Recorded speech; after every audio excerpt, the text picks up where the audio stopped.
नमस्कार प्यारे साथियों। तो आज हम लोग देखेंगे यूपीएससी सिलेबस जीएस स्कोर जो पब्लिकेशन है उसका है। और यहाँ per hour classroom and online offline जो है दिया गया है। फिर जीएस फाउंडेशन कोर्स के बारे में है, ऑप्शनल फाउंडेशन के बारे में है, 1 ईयर 2 ईयर, और जीएस मेन फाउंडेशन के बारे में है, 1 year IAS foundation, 3 and 2 year foundation IAS foundation, GS mains foundation, political science, history, geography. यहाँ पर ऑप्शनल फाउंडेशन के बारे में दिया गया है, political science, history, geography, public administration, anthropology. फिर यहाँ पर जो है मेंस कोर्स के बारे में दिया गया है, GS mains advance, applied GS, ethics, integrity and aptitude, essay writing, GS paper 2, GS paper 3। फिर test series, prelims test series, GS mains test series, essay test series, ethics test series, optional test series, political science, geography, history, public administration, anthropology, sociology. उसके बाद यहाँ पर जो syllabus है हमारा UPSC का वो दिया गया है। प्राचीन इतिहास जो है पहला सब्जेक्ट है जिसमें क्या क्या चीज़ पढ़ना है वो सारे चीज़ दिया गया है। इसमें भारत में प्राग ऐतिहासिक यानी कि संस्कृतियाँ के बारे में है। तो प्राग ऐतिहासिक काल के स्रोत, भारतीय प्राग ऐतिहासिक काल की अवधि, पाषाण काल, पूरा पाषाण काल, फिर 20 लाख वर्ष पूर्व से लेकर के 10,000 ईसा पूर्व के बीच जो भी घटनाक्रम घटा है उसके बारे में अध्ययन करना है। फिर मध्य पाषाण काल 10,000 ईसा पूर्व से लेकर के 8,000 ईसा पूर्व के बीच जो भी घटना घटी है उसको अध्ययन करना है। फिर नव पाषाण काल 8,000 ईसा पूर्व से लेकर के 4,000 ईसा पूर्व के बीच है। ताम्र पाषाण युग, फिर ताम्र पाषाण युग कब से कब है तो 4,000 ईसा पूर्व से लेकर के 1500 ईसा पूर्व तक है। लौह युग जो है 1500 ईसा पूर्व से लेकर के 200 ईसा पूर्व के बीच है। ये सारे हमें अध्ययन करना है। लोहे का प्रभाव, चरवाहा और कृषक समुदाय, नवपाषाण काल, ताम्रपाषाण काल, प्रारंभिक लौह युग, भौगोलिक वितरण और विशेषताएं, सिंधु घाटी सभ्यताएं, हड़प्पा सभ्यता या सिंधु घाटी सभ्यता, प्रमुख शहरों का नगर नियोजन, हड़प्पा आंतरिक और विदेश व्यापार, कृषि, जानवरों का पालतू बनाना, ये सारे चीज़ हमें अध्ययन करना है। ठीक है। फिर इसमें कह रहा है कि शिल्प, वाट और माप, लिपि और भाषा, हड़प्पा कालीन समाज, हड़प्पा कालीन धर्म, हड़प्पा कालीन अर्थव्यवस्था, हड़प्पा कालीन अंतिम संस्कार प्रणाली, हड़प्पा कालीन कला और वास्तुकला, हड़प्पा कालीन संस्कृति का पतन, वैदिक कालीन समाज के बारे में है, आर्यों का मूल घर, आर्य संस्कृति की विशेषताएं, वैदिक ग्रंथ और उपनिषद, वैदिक कालीन समाज और संस्कृति के पुनर्निर्माण के स्रोत, ऋग वैदिक काल की भौगोलिक स्थिति और उत्तर वैदिक काल की भौगोलिक स्थिति, आर्थिक स्थिति, सामाजिक संगठन और राजशाही का विकास, सामाजिक संगठन और वर्ण व्यवस्था, धर्म और विचार, पूर्व मौर्य काल, द्वितीय शहरीकरण का युग, राज्यों का गठन, 16 महाजनपद। उसके बाद फिर इसमें दिया गया है गण संघ या गणतंत्र, शहरी केंद्रों का उदय, सिक्कों का विकास, हर्यक वंश, हर्यक राजवंश, शिशुनाग वंश और नंद वंश। उसके बाद फिर हम लोग पढ़ेंगे 6 नंबर में दिया गया है जैन धर्म और बौद्ध धर्म के बारे में पढ़ेंगे। जैन धर्म, बौद्ध, मौर्य काल यानी मौर्य साम्राज्य, चंद्रगुप्त और बिंदुसार, अर्थशास्त्र, मेगास्थनीज, अशोक और उसके उत्तराधिकारी, अशोक के शिलालेख और स्थल, अशोक का धाम, मौर्य प्रशासन, अर्थव्यवस्था, समाज और कला।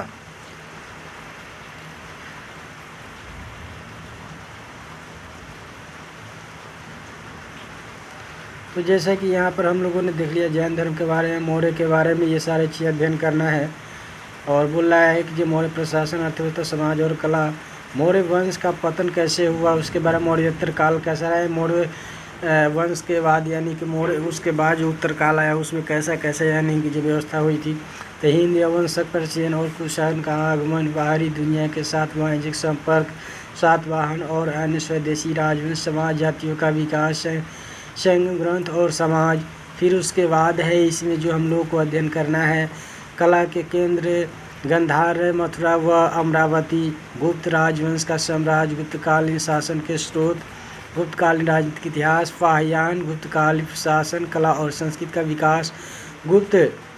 कालूषण युग का काल, आर्थिक स्थिति। गुप्त काल में नगरीय केंद्र। हर्षवर्धन, हर्ष काल के स्रोत, हर्ष का प्रारंभिक जीवन, हर्ष का प्रशासन, साम्राज्य के महत्वपूर्ण अधिकारी। हर्ष काल में अर्थव्यवस्था, वैश्य समाज, धर्म, दक्षिणी भारत के राजवंश। सातवाहन वंश 230 ईस्वी पूर्व से लेकर के 225 ईस्वी तक के बीच है। पल्लव 330 से 796 ईस्वी तक यानी कि वंश दिया गया। पल्लव वंश, चालुक्य वंश, मदुरै के पांड्य वंश के बारे में, चोल वंश और राष्ट्रकूट। ये था हमारा प्राचीन इतिहास के बारे में अध्ययन करने की सारी सरणी। तो ध्यानपूर्वक आप लोग देखेंगे और इसका क्या है कि ये बेहतरीन ढंग से क्या है कि ये अपने दिमाग में बैठा करके और कोशिश करें कि इतना ही क्या है कि हम लोग को अध्ययन करने से क्या है कि हमारा सिलेक्शन निश्चित हो जाएगा। इससे ज़्यादा यदि क्या है कि हम लोग अध्ययन करते हैं तो वह भ्रामक जानकारी होती है, जिससे क्या है कि हमारा यूपीएससी और बीपीएससी, यूपीपीसीएस या फिर अदर पीसीएस एग्जाम में क्या है कि आपको बहुत ही कठिनाइयों का सामना करना पड़ेगा। मध्यकालीन इतिहास, मध्य एशियाई यानी कि अब जब हम लोग क्या है कि प्राचीन इतिहास पढ़ लेंगे उसके बाद हमें मध्यकालीन इतिहास के बारे में जानकारी प्राप्त करना है। तो मध्य एशियाई राजनीति और भारत की ओर यानी बाबर का बढ़ना। तो फिर तैमूर के बारे में पढ़ेंगे, तैमूर, उज़्बेक और उज़्बेक ईरान युद्ध और बाबर के बारे में पढ़ेंगे।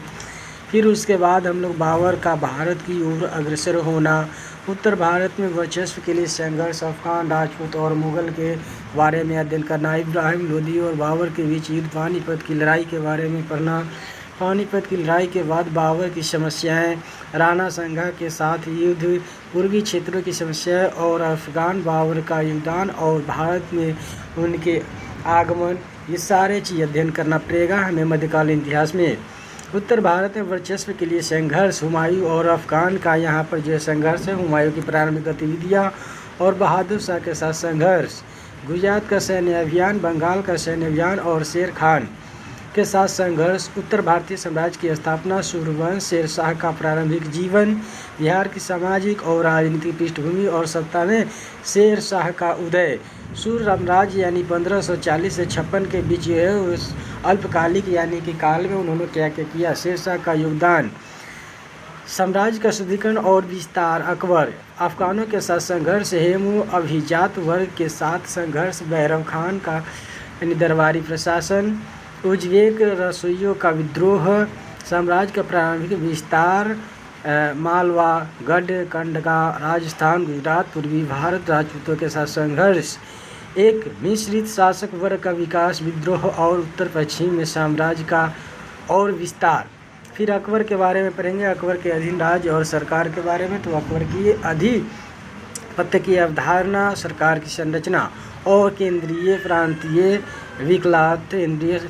केंद्रीय मंत्रालय, प्रांतीय सरकार, जिला और स्थानीय सरकार के बारे में पढ़ेंगे। फिर उसके बाद हम लोग आगे यहाँ पर जो पढ़ेंगे सरकार की कार्यप्रणाली, शासक, भू राजस्व व्यवस्था, 10 साला व्यवस्था, मनसबदारी प्रणाली और सेना, अकबर के धार्मिक विचार,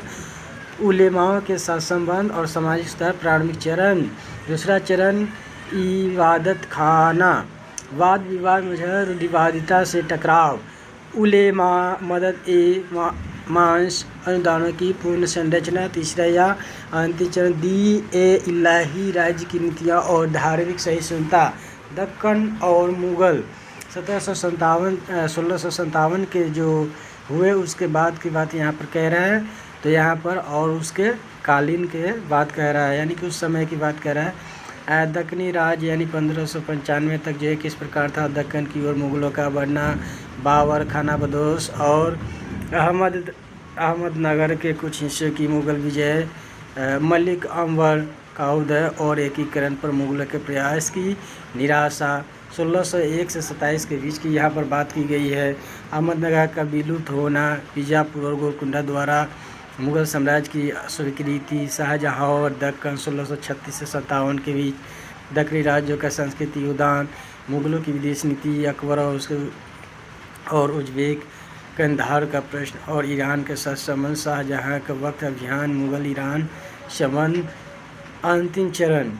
सहस्त्रवीं शताब्दी यानी 17वीं शताब्दी के पूर्वार्ध में भारत जहांगीर का राज्याभिषेक, उनकी प्रारंभिक कठिनाइयाँ, क्षेत्रीय एकीकरण और साम्राज्य का विस्तार, मेवाड़, पूर्वी भारत और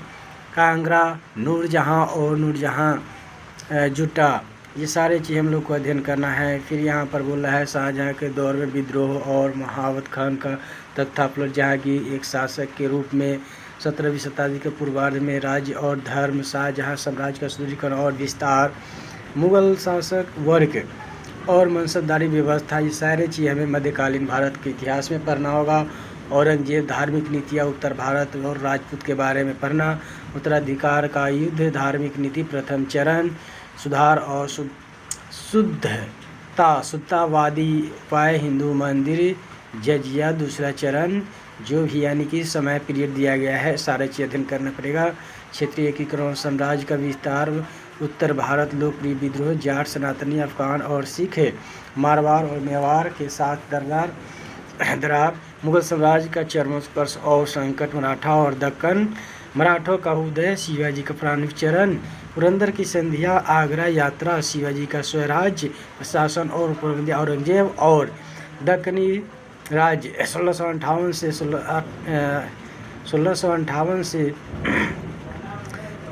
1687 के बीच जो भी घटनाएं घटी औरंगजेब और दक्कनी के बीच, वो सारे चीज़ हम लोग पढ़ेंगे। मराठा और दक्कन, औरंगजेब और जहांगीरदारी संकट का आकलन। फिर हम लोग पढ़ेंगे समाज संरचना और विकास के बारे में, ग्रामीण समाज, कस्बे और कस्बे का जीवन, कारीगर, निपुण, शिल्पकार, महिला, नौकर और दास, जीवन स्तर, शासक वर्ग। फिर उसके बाद हम लोग पढ़ेंगे इसमें मध्य स्तर, वाणिज्यिक वर्ग, आर्थिक जीवन, पैटर्न और संभावनाएं, अंतर्देशीय व्यापार, विदेशी व्यापार की भूमिका, कंपनियां, भूमि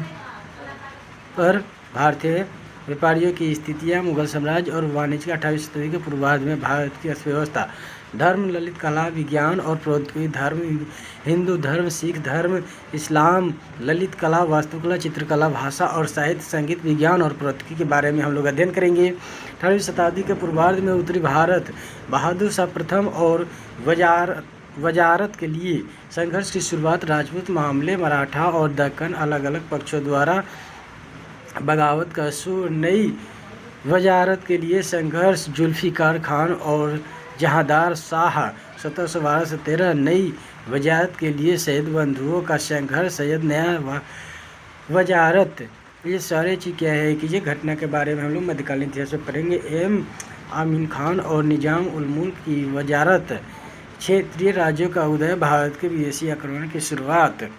वर्चस्व के लिए मराठाओं का अभियान, मराठा और उसकी विस्तार की नीति, मराठा और निजाम उल मुल्क, मराठों का गुजरात और मालवा अग्रसर, मराठों का दुआब और पंजाब में आगे बढ़ना, प्रथम चरण 1741 से 52, दूसरा चरण 1752 से 61, पानीपत का तीसरा लड़ाई, ये सारे चीज़ हमें मध्यकालीन इतिहास में पढ़ना होगा। फिर हम लोग पढ़ेंगे आधुनिक भारत में, तो आधुनिक भारत में हमें क्या क्या चीज़ पढ़ना होगा, तो 1857 से पहले का यानी कि उत्तरकालीन मुगल के बारे में पढ़ेंगे। 18वीं शताब्दी में क्षेत्रीय शक्तियाँ, भारत पर ब्रिटिश विजय, कर्नाटक युद्ध, प्लासी और बक्सर की लड़ाई, आंग्ल मैसूर युद्ध, आंग्ल पंजाब युद्ध, 1857 से पहले का ब्रिटिश प्रशासन, ब्रिटिश आर्थिक नीति, 1857 का विद्रोह, 1857 के विद्रोह के कारण, 1857 के विद्रोह के नेता, 1857 के विद्रोह का दमन, 1857 के विद्रोह का प्रकृति, 1857 के विद्रोह का परिणाम, प्रारंभिक राष्ट्रवाद, भारतीय राष्ट्रीय आंदोलन 1858 से 1905 के बीच जो घटनाएं यानी कि भारत में घटी, प्रारंभिक राष्ट्रवादी और स्वदेशी आंदोलन, भारत सरकार अधिनियम 1909, होम रूलिंग आंदोलन, स्वराज के लिए संघर्ष, मॉन्टेग्यू की घोषणा, अगस्त 1917, एक जन नेता के रूप में गांधी का उदय, खिलाफत और असहयोग आंदोलन, स्वराज पार्टी, क्रांतिकारी अतिवा चरण सेकेंड यानी 1920 में यानी कि यहाँ क्रांति हुआ, अतिवाद का जो उदय हुआ उसके बारे में है। फिर दूसरा phase Simon commission, Nehru report, फिर स्वतंत्रता की मांग, सविनय अवज्ञा आंदोलन, उसके बाद फिर है सविनय अवज्ञा आंदोलन, उसके बाद गोलमेज सम्मेलन, पूना समझौता, भारत सरकार अधिनियम 1935, त्रिपुरी अधिनियम, प्रस्ताव, व्यक्तिगत सत्याग्रह 1940-41, स्वतंत्रता प्राप्ति की ओर यस्तों में संघर्ष, द्वितीय विश्व युद्ध और राष्ट्रवादी प्रक्रिया, भारत का विभाजन, सांप्रदायिकता का उदय, वेवेल योजना, कैबिनेट मिशन योजना, माउंटबेटन योजना, स्वतंत्रता संग्राम के दौरान भारतीय पुनर्जागरण, सामाजिक धार्मिक आंदोलन, ब्रिटिश काल के नागरिक विद्रोह, ब्रिटिश काल के दौरान जनजातीय आंदोलन, ब्रिटिश काल के दौरान किसान आंदोलन, मजदूर वर्ग आंदोलन, सांप्रदायिकता का विकास, राष्ट्रीय आंदोलन में वामपंथी और कम्युनिस्ट रुझान, ब्रिटिश काल के दौरान प्रेस और शिक्षा, स्वतंत्रता संग्राम में महिला की भूमिका, भारत के गवर्नर जनरल, भारत के वायसराय, महत्वपूर्ण व्यक्ति, महत्वपूर्ण समाचार पत्र पत्रिकाएं और कांग्रेस अधिवेशन, ये सारे हमें क्या है कि आधुनिक भारत में पढ़ने होंगे। फिर स्वतंत्रता के बाद हमें क्या क्या चीज़ पढ़ना होगा आधुनिक भारत में, तो उसके बारे में है राज्यों का पुनर्गठन, राज्य गठन से संबंधित संवैधानिक प्रावधान, विलय की ओर ले जाने वाले कारक, देशीय रियासतों का विलय, फ्रांस और पुर्तगालियों के अधीन राज्यों का विलय, सिक्किम का विलय, शरणार्थियों का पुनर्वास, संघीय संकट, क्षेत्रीय आकांक्षा, विद्रोह और तनाव के क्षेत्र, समायोजन और राष्ट्रीय एकीकरण। फिर है भारत में भाषाई क्षेत्रवाद, संवैधानिक स्थिति और भाषा नीति, भाषा और क्षेत्रवाद, हिंदी के उदय के कारण हालिया विवाद, जनजातीय मुद्दा और नीति समेकन। फिर है यहाँ पर मुद्दे और वर्तमान स्थिति, नीति समेकन, महिलाओं का मुद्दा और महिला आंदोलन का विकास, मुद्दे और चुनौतियाँ, महिला आंदोलन, सरकार की नीतियाँ, प्रक्रिया और कानून, सरकारी योजनाएं, जाति और सामाजिक समीकरण की समस्या, भारत में जाति प्रथाएं, अम्बेडकर आंदोलन, संवैधानिक प्रावधान और जातियों के उद्धार के लिए हाल की सरकार की पहल। उसके बाद फिर हम लोग को अध्ययन करना होगा हाथ से मैला उठाने की समस्याएं के बारे में, सांप्रदायिकता और सामाजिक समेकन, धर्मनिरपेक्षता, भारत में सांप्रदायिकता के कारण, सांप्रदायिकता और सामाजिक समेकन के परिणाम, भाषाई अल्पसंख्यकों की समस्या, परिचालन अक्षमता, सरकार की पहल, आज़ादी के बाद से आर्थिक विकास का अवलोकन, भारत में योजनाएं, कृषि, उद्योग, सेवाएं, भारतीय अर्थव्यवस्था के सामने वर्तमान चुनौतियां, कृषि, पंचवर्षीय योजनाएं के माध्यम से यात्रा, भूमि सुधार, हरित क्रांति के बाद के कृषि मुद्दे, कृषि आंदोलन, स्वतंत्रता के बाद से कृषि में उपलब्धियां, हाल की चुनौतियां, उद्योग के बारे में हम लोग पढ़ेंगे, स्वतंत्रता के बाद से औद्योगिक विकास, स्वतंत्रता के बाद से सार्वजनिक क्षेत्रवाद विकास, स्वतंत्रता के बाद से निजी क्षेत्रक आज़ादी के बाद से औद्योगिक नीति, मेक इन इंडिया के बारे में हम लोग अध्ययन करें। नई आर्थिक नीति के बारे में हम लोग क्या पढ़ेंगे, नई आर्थिक नीति का प्रभाव, स्वतंत्रता के बाद विज्ञान और प्रौद्योगिकी की नीति, विज्ञान और प्रौद्योगिकी के क्षेत्र में भारत की नीति। उसके बाद हम लोग पढ़ेंगे फिर इसमें विज्ञान और प्रौद्योगिकी विकास के लिए संस्थागत ढांचा सुधार पूर्व अवधि में विज्ञान और प्रौद्योगिकी, भारत में विज्ञान और प्रौद्योगिकी पर आर्थिक सुधार का प्रभाव, विज्ञान एवं प्रौद्योगिकी में नई नीतिगत पहल, कौशल प्रशिक्षण का एजेंडा, ये सारे चीज़ हम लोग को अध्ययन करने पड़ेगा इतिहास में। इतिहास के 3 चरण में, प्राचीन, मध्य और आधुनिक।